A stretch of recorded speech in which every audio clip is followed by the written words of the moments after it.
What's up, everyone?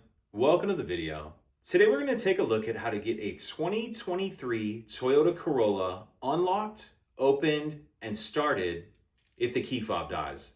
So I've taken the battery out of this key fob to demonstrate.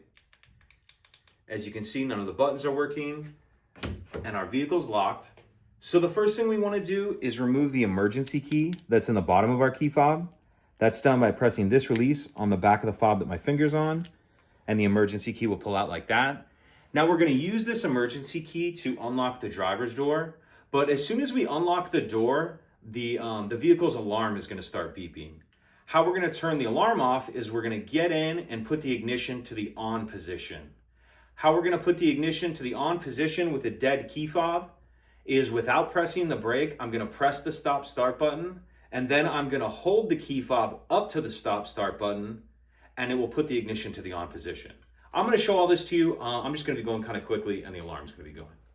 All right, let's go ahead. So put our key in, and then we'll unlock it. Now we need to get in without pressing the brake. Press the stop start button. Now hold the key fob up to the stop start button.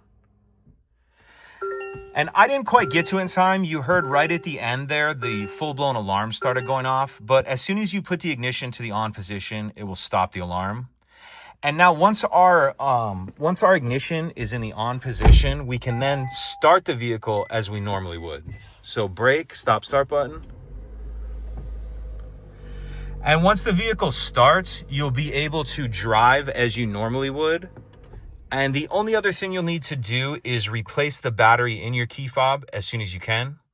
And I'll put a link in the description box of this video on how to replace the battery in this key fob in case you're unfamiliar.